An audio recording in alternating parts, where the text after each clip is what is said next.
Hello everyone, this is Defense Politics Asia, and this is the summary for the day of 749 for the 13th of March. And gonna start off with the frontline changes report. And before I start, I want to say that yeah, I'm kind of giving up on fighting this YouTube war.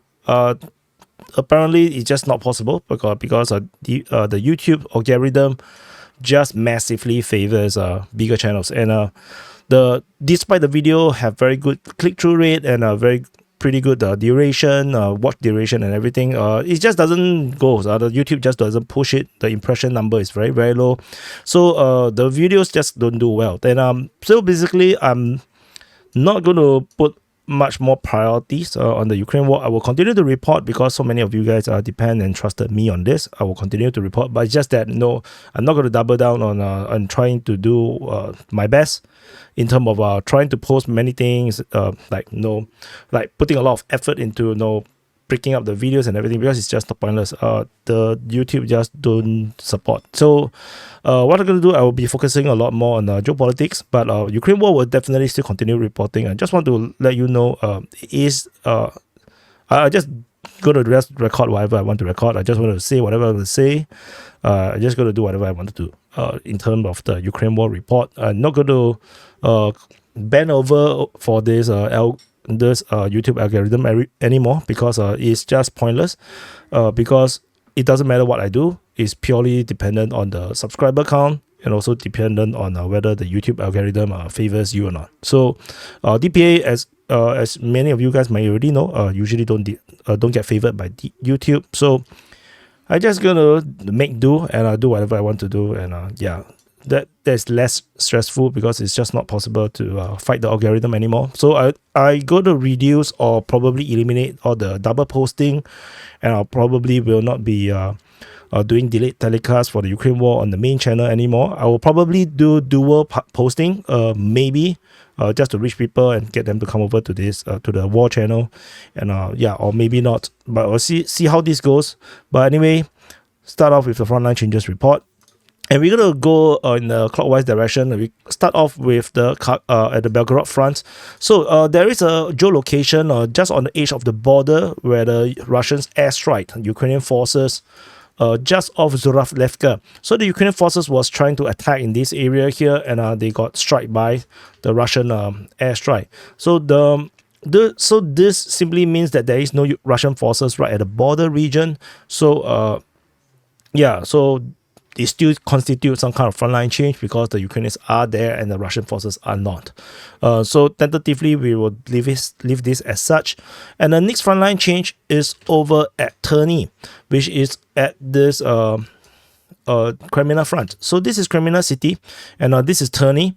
So at the Terni, previously we have already reported this frontline change with the Russian forces taking this area here. This is a Russian claim. This time around, we have some kind of corroboration from the Ukrainian mapping. Deep State UA have actually acknowledged these frontline changes, and they have acknowledged the Russian push in this area here. The extent of the push is not as far as the Russian claims. So if I zoom in a bit, the Russian claims the entire thing, whereas the Ukrainians only confirm up to here. Everything else over here is actually gray zone. So it's really up to interpretation.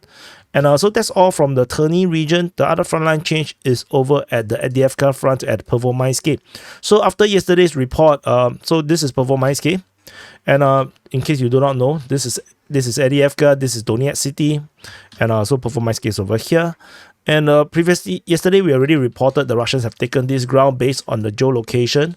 And Deep State UA has basically extended this to this point, just off this Novoadivsky Stavok, or the lake. The new Adivsky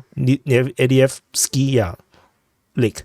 So basically, the Russian forces have taken more grounds around here, and this basically means that the Russian forces have now reached basically the town center at Pervomaiske, which is where you see the churches, the school, the gas station, and of course all the shops, which clearly no one uses anymore. This is just a frontline settlement. So after this area has been taken, the next will be going to Netelove. So this is basically yeah, pretty much towards the end of the Battle of Performaiski, probably in a month or two, depending on how much the Ukrainians want to hold this position. So that's all from the Performaiski. The other frontline change is further in the southwestern part over at Georgivka. In the northern part of Marinka, this is Marinka, this is Georgivka. In this northern area here, this is actually claimed by the Russian forces, by Russian mapping. So they claim that the Russian forces have expanded control across the entire field, as well as there's a few tree lines around here.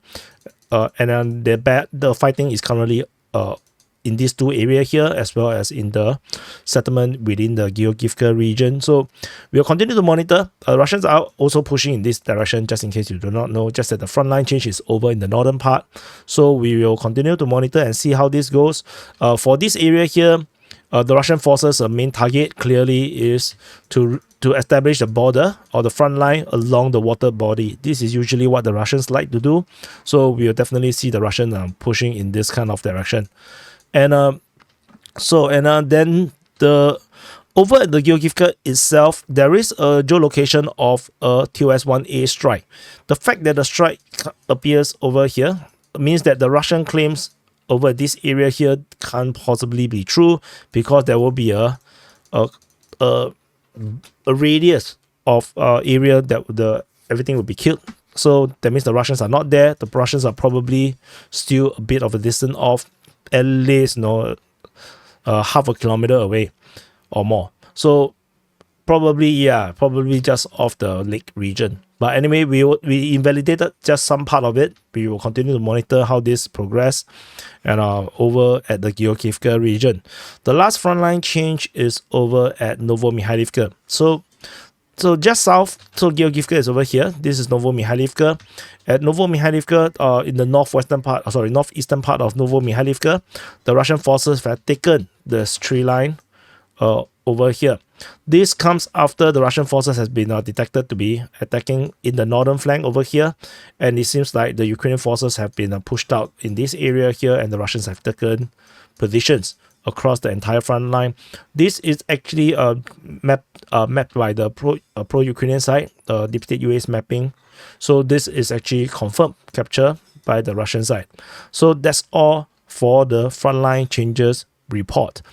And we're going to move on to the strategy and tactical reporting. First thing first, one of these